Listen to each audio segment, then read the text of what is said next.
I, Ronald Reagan, do solemnly swear that I will faithfully execute the office of President of the United States that I will faithfully execute the office of President of the United States and will, to the best of my ability,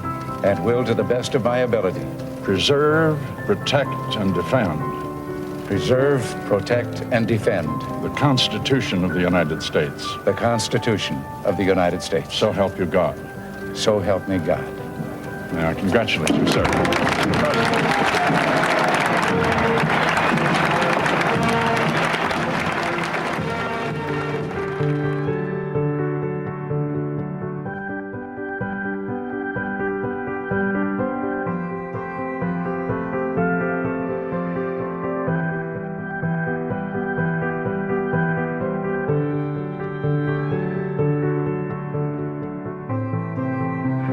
Mr. Chairman, distinguished guests, ladies and gentlemen, I could get off to a very bad start here because you've all been so kind and I have enjoyed such hospitality here, breaking bread with you.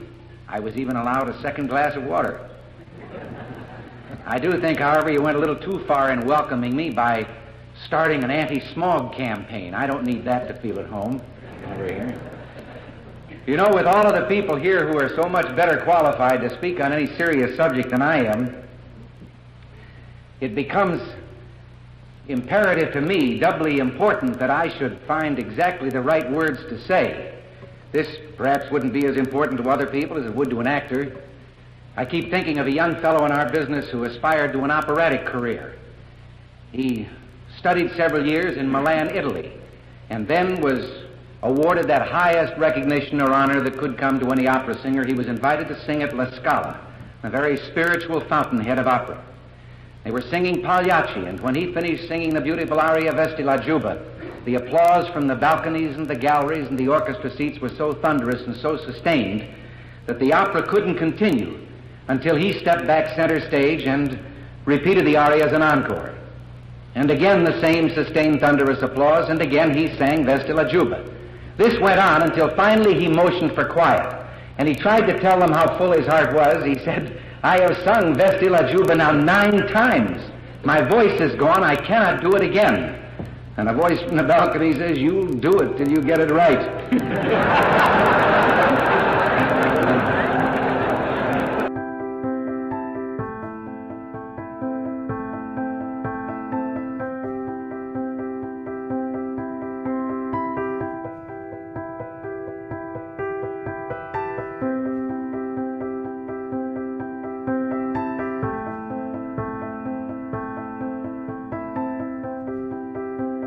The Health, Education, and Welfare Department has quadrupled its staff. It today is working to create a system of national curriculum and a set of national policies for education, because they look forward to the day when we will have a federal school system.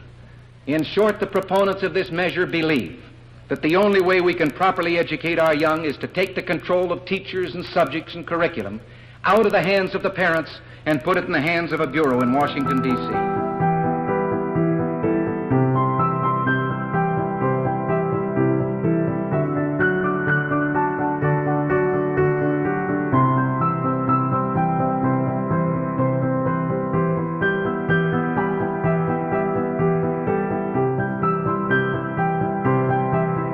I doubt if the American people would ever vote outright for the nationalization of industry as we saw it take place in England a few years ago.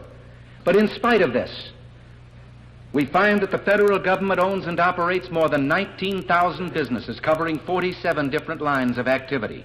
It ranges from the distilling of rum to the manufacture of surgical and dental equipment. 700 government corporations have an estimated book value of $260 billion. They operate tax-free, rent-free, dividend-free, in direct competition with our own citizens, and each year lose billions of dollars in this operation.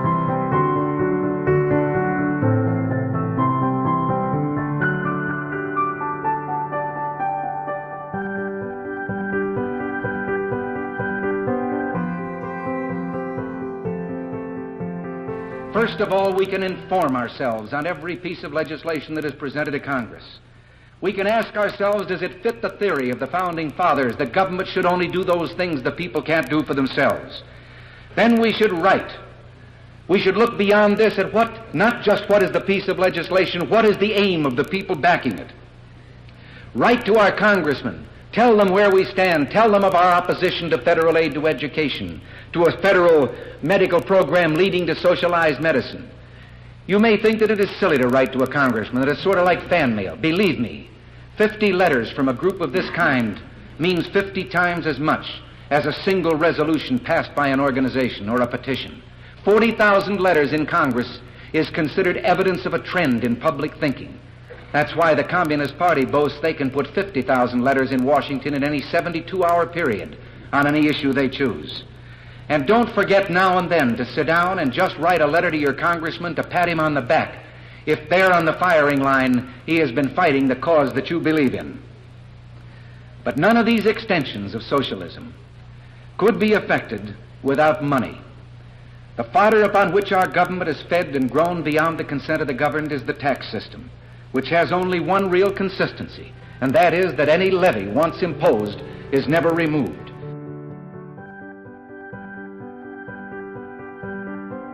Our founding fathers here in this country brought about the only true revolution that has ever taken place in man's history. Every other revolution simply exchanged one set of rulers for another set of rulers. But only here did that little band of men, so advanced beyond their time that the world has never seen their like since, evolve the idea that you and I have within ourselves the God-given right and the ability to determine our own destiny.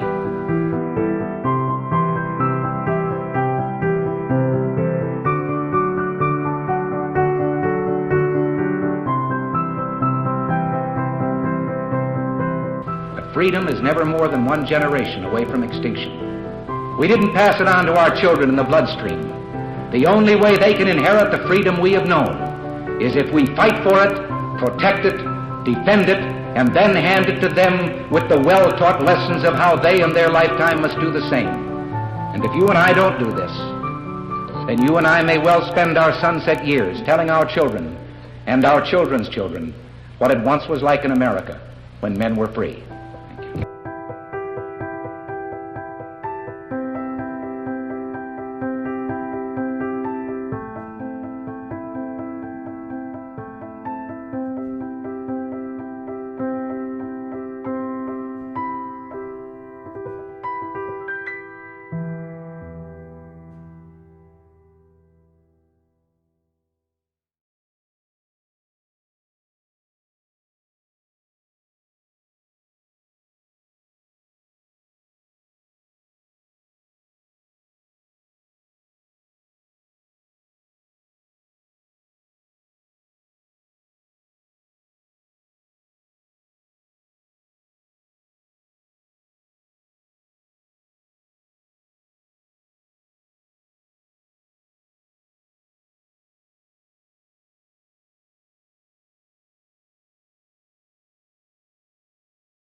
Here's the truth about California. Under the poor direction of Governor Newsom, and after 25 years of one-party Democrat rule, we've seen nothing but rising crime and homelessness, higher taxes, and soaring gas prices. The cost of living is not sustainable. The mass exodus has begun, and people are leaving California in droves. So let me ask you a question. Is it possible to save California? Is it possible to take the power back from the big money special interest groups and give it back to the people? Yes, it's possible, but it's going to take all of us. First, we need to unite and rally behind one candidate. The California Republican Party has just endorsed Senator Brian Daly for governor. This is the first time the GOP has ever endorsed a candidate prior to the primaries. Why? Because having served in both the Assembly and the Senate for the past 10 years, the GOP knows that Senator Daly is the only one who can fix this state. Senator Daly has seen firsthand just how sideways our state has become, and he has the experience and the knowledge on how to turn it around. Brian Daly has vowed to take the power away from the special interest groups and the power brokers and give it back to the people of California. Second, we need to ensure Brian's campaign has our full support. Now, I'm sure you're asking yourself this question: how in the world can we win against Gavin Newsom? We tried in the recall, and it just didn't work. It's true, Newsom is funded and backed by the power brokers who control this state. He currently has $30 million in the bank for this governor's race alone. The big money players in California do not want to give up their power. They are not going down without a fight. And with big money in his pocket, he has all the resources he needs to spread his campaign messaging louder than anyone else, using radio and TV ads, mailers, social media campaigns, and much more. That's where you come in. It's time for us all to get in the fight. For our businesses, our families, our children, our grandchildren, for the next generation. We must shout the message that Senator Brian Daly can and will fix California and save it from this failing one-party rule. And this is how we win. Just $1 a day. This is a sacrifice we can all make. And here's what it looks like next to Newsom's $30 million. There are over 5 million registered Republicans in California, and there is a large number of Democrats who don't even recognize the current administration as their party. We all see that change is necessary. If 200,000 of us gave $1 a day, that comes to about $6 million per month and well over $30 million over the course of the campaign. This is how we save California. It's time for change. It's time to take this state back. It's time to invest in our future and our future generations. Go to briandaly.com and join the fight today.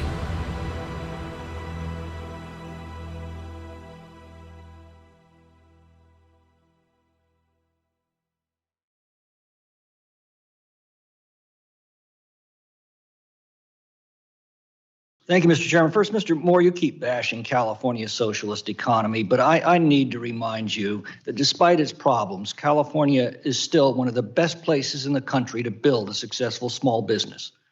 All you have to do is start with a successful large business. Mr. Chairman, there are times when I wonder if the majority is completely disconnected from reality. The American Rescue Plan that spent and printed nearly $2 trillion that we didn't have, that amounts to about $15,000 for every family in America, unleashed a wicked inflation that's now robbing families of thousands of dollars of their earnings. It turns out that all that free money that you sent out is pretty expensive, and Americans are paying it back every day at the grocery store, the gas station, the rents they pay everywhere. Government can't put a dollar into the economy without first taking that same dollar out of the economy. Whenever government gives you a dollar, it has to take a dollar from you. It does so through current taxes, which rob you of your current earning power and suppresses productivity. It does so through your future taxes by borrowing, which robs you of your future earnings. And it does so through inflation, which ravages your savings and purchasing power. ARPA was financed through inflation, and it is crushing working families. And at the same time, you keep flooding the labor market with cheap illegal labor, assuring working Americans will never recover. And the sad irony is they trusted you. Even your own economists warned you this would happen, Steve Ratner and Larry Summers, among others. And yet you listened to the socialists in your party instead, and this is what we've got.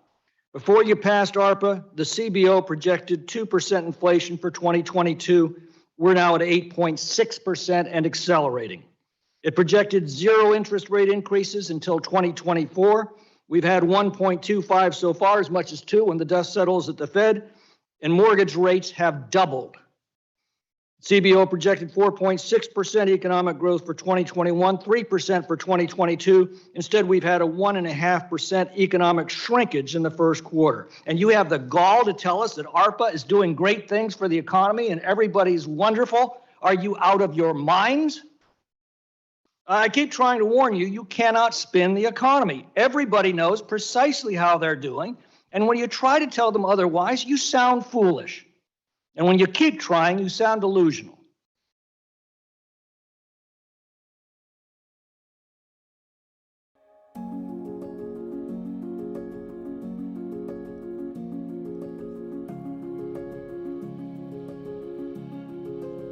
And to every person trapped in tyranny, whether in the Ukraine, Hungary, Czechoslovakia, Cuba, or Vietnam, we send our love and support and tell them they are not alone.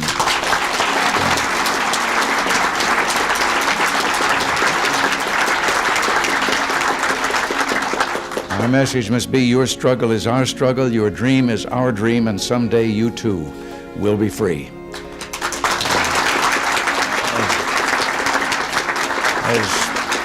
As Pope John Paul told his beloved Poles, we are blessed by divine heritage. We are children of God, and we cannot be slaves. History shows that it is precisely when totalitarian regimes begin to decay from within, it is precisely when they feel the first real stirrings of domestic unrest, that they seek to reassure their own people of their vast and unchallengeable power through imperialistic expansion or foreign adventure. So the era ahead of us is one that will see grave challenges and be fraught with danger. Yet it's one that I firmly believe will end in the triumph of the civilized world and the supremacy of its beliefs in individual liberty, representative government, and the rule of law under God.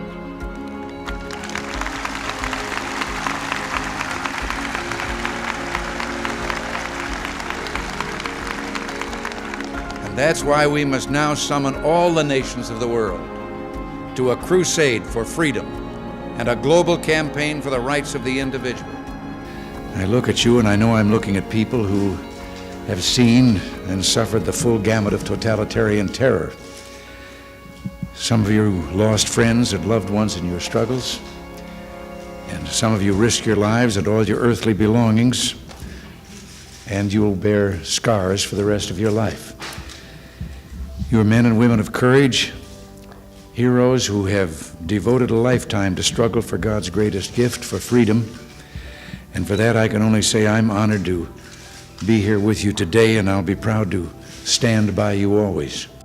Today, the goals of our foreign policy are the same as they have been for the last 4 decades. We stand against totalitarianism, particularly imperialist expansionist totalitarianism.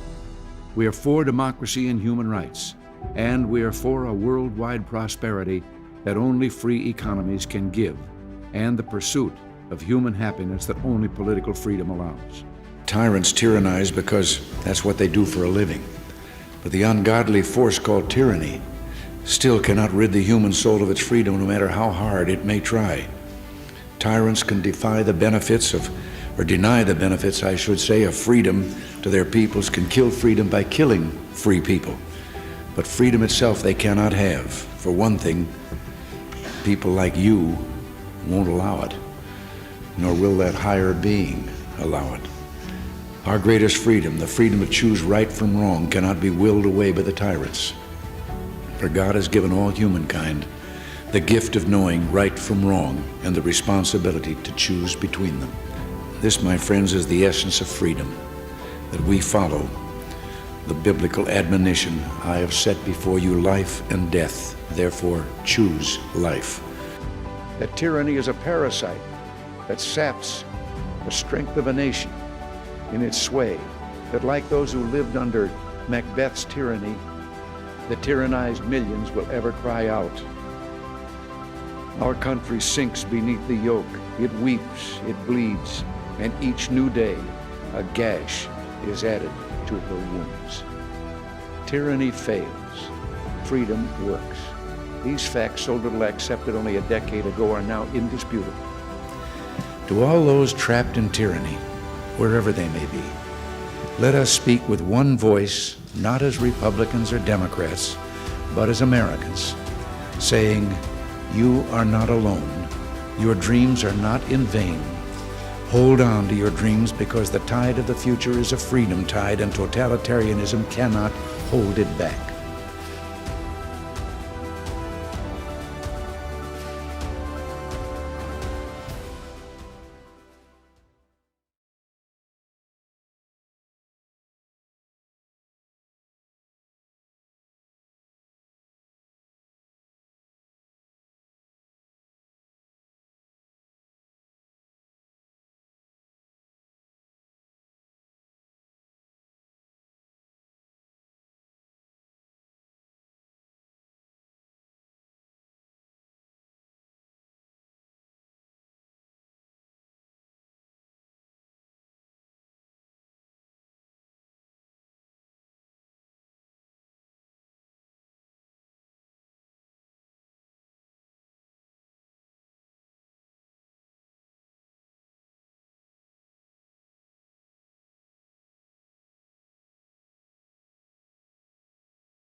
We have a lot invested here. God laid out the state in such a way that only He could do.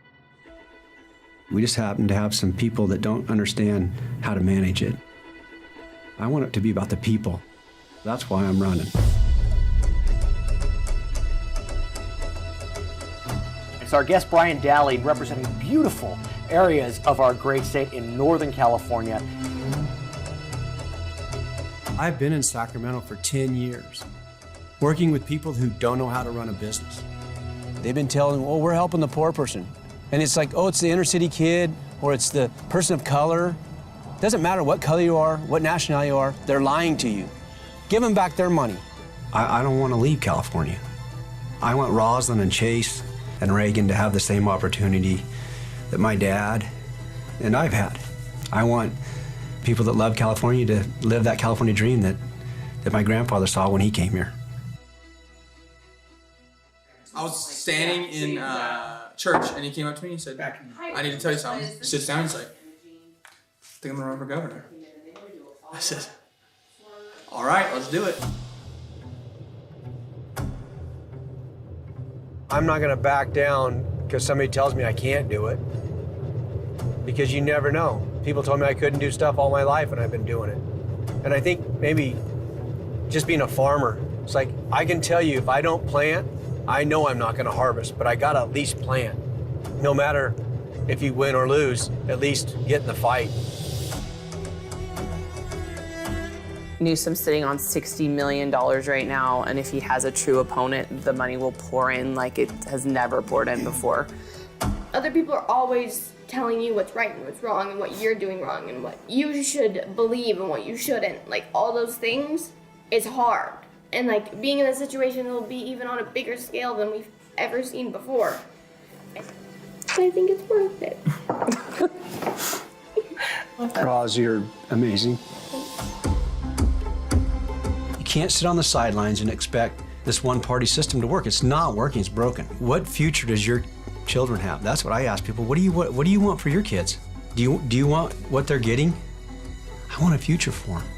I'm bold sometimes. I tell people, stop praying for me and walk with me.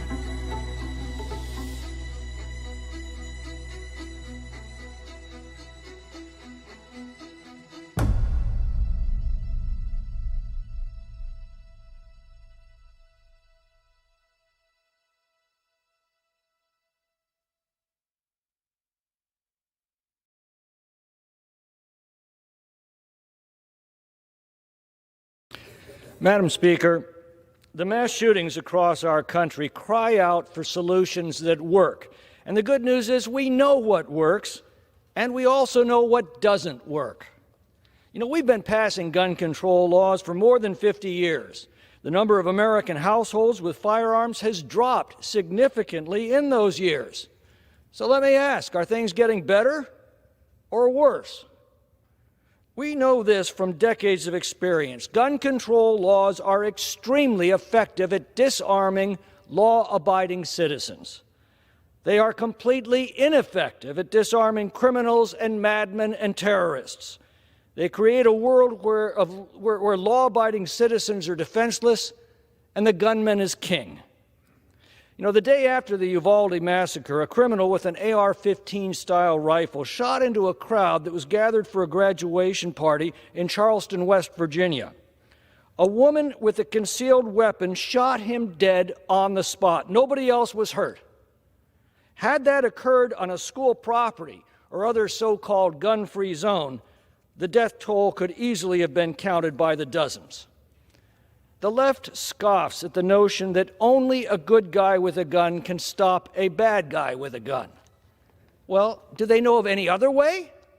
There is none. The only question is how long it will take for that good guy with a gun to show up.